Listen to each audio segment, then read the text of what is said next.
সবচেয়ে শ্রেষ্ঠ। কিতাবের মধ্যে আসছে ইরাকের এক শিয়া আবু বকর এবং ওমরকে সর্বদা গালমন্দ করে। তো তদানীং সময়ে ওই শিয়ার বাড়ির পাশে ছিল একজন আল্লাহওয়ালা বুজুর্গ, নাম হলো মুহাম্মদ ইবনে আলী আসমা রহমাতুল্লাহি আলাইহি। তো মুহাম্মদ ইবনে আলী আসমা রহমাতুল্লাহি আলাইহি আশিকে রাসূল, সাহাবায়ে কেরামকে মুহাব্বত করে, এই জন্য শিয়া যে তাদেরকে গালমন্দ করে তিনি সেটা বরদাস্ত করতে পারে না, তিনি সেটা মেনে নিতে পারে না, কিন্তু কোনো প্রতিবাদও করতে পারে না, পদক্ষেপ নিতে পারে না, কারণ শিয়া প্রভাবশালী ছিলেন। আমাদের সমাজে এমন আছে না নাই? জোরে বলেন, আছে না নাই? এই জন্য মুহাম্মদ ইবনে আলী আসমা রহমাতুল্লাহি আলাইহি ব্যথিত হইয়া, মর্মাহত হইয়া রাত্রে চটপট করে ঘুমাতে পারে না। একদিন তিনি চটপট করতেছে, ঘুম আসে না। হঠাৎ তিনি চটপট করতে করে এক পর্যায়ে তিনি একটু ঘুমাইলেন। এমন সময় স্বপ্ন দেখলেন আল্লাহর নবী হযরত মুহাম্মদ ইবনে আলী আসমার সামনে চলে আসছে। চিৎকার মেরে কোন সুবহানাল্লাহ। সাহাবাই কেরামকে গালমন্দ করা, সাহাবাই কেরামের সাথে দুশ্মনী করলে যে আল্লাহ এবং আল্লাহর রাসূল নারাজ হয়, এর বাস্তব প্রমাণ। এমন সময় আল্লাহর নবী, বিশ্ব নবী, সরকারে দু আলম নবী সাল্লাল্লাহু আলাইহি ওয়াসাল্লাম বলেন, মুহাম্মদ ইবনে আলী আসমা রে, তুমি কেন চটপট করছো? তোমার কেন ঘুম আসে না? হ্যাঁ মুহাম্মদ, তোমার কেন ঘুম নেই? তুমি কেন চটপট করতেছো? মুহাম্মদ ইবনে আলী আসমা রহমাতুল্লাহি আলাইহি বলেন, ওগো নবীজি, আমার ঘুম না আসার কারণ হলো, আমার চটপট করার কারণ হলো, আমার বাড়ির পাশের এক শিয়া আবু বকর এবং ওমরকে গালমন্দ করে। ওগো নবীজি, ওই শিয়া প্রভাবশালী হওয়ার কারণে, ওই শিয়ার ক্ষমতা থাকার কারণে আমি তার বিরুদ্ধে প্রতিবাদ করতে পারি না, আমি তার বিরুদ্ধে পদক্ষেপ নিতে পারি না, আমি তাকে প্রতিহত করতে পারি না ওগো পয়গম্বর।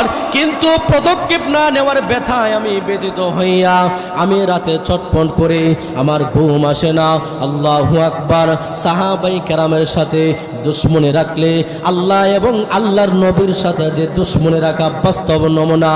এবার আল্লাহর পয়গম্বর বিশ্ব নবী রাহমাতুল্লাহি আলাইহি বলেন, হে মুহাম্মদ ইবনে আলী আসমা, তুমি পারবানি তাকে জবাই করতা? এবার মুহাম্মদ ইবনে আলী আসমা বলেন, ওগো নবীজি, হ্যাঁ আমি তাকে জবাই করতে পারবো। বলেন তো বাস্তবে না স্বপ্নে? কথা কর, বাস্তবে না স্বপ্নে? মুহাম্মদ ইবনে আলী আসমা বলেন, স্বপ্নে যুগে আল্লাহ নবী, বিশ্ব নবী রাহমাতুল লিল আলামিন আমাকে একটা ছুরি দিয়ে বলল, একটা তরবারি দাঁড়ালো, তরবারি দিয়ে বলল, হে মুহাম্মদ, যাও আজকে রাত্রে ওই শিয়াকে তুমি দেহ থেকে গলাটা বিচ্ছিন্ন করে আসো।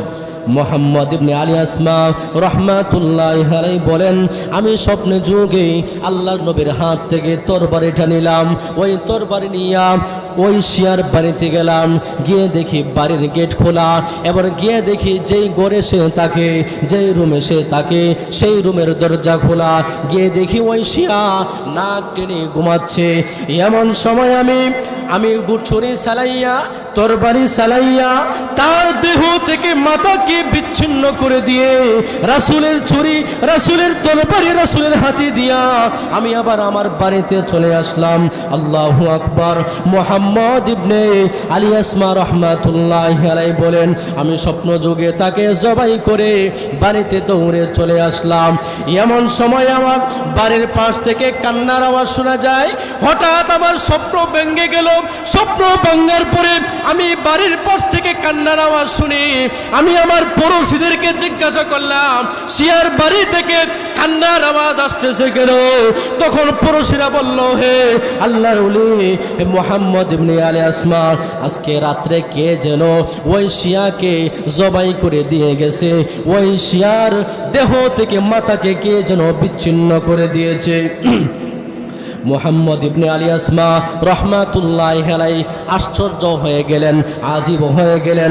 কারণ স্বপ্ন যুগে মুহাম্মদ ইবনে আলী আসমা তিনি জবাই করেছে, আবার বাস্তবেই তিনি স্বপ্নের পরে জাগ্রত হওয়ার পরে মানুষের জবান থেকে শুনেছেন সে নাকি জবাই হয়ে গেছে। সেই জন্য মুহাম্মদ ইবনে আলী আসমা রহমাতুল্লাহি আলাইহি দৃশ্যটা দেখার জন্য শিয়ার বাড়িতে চলে যায়।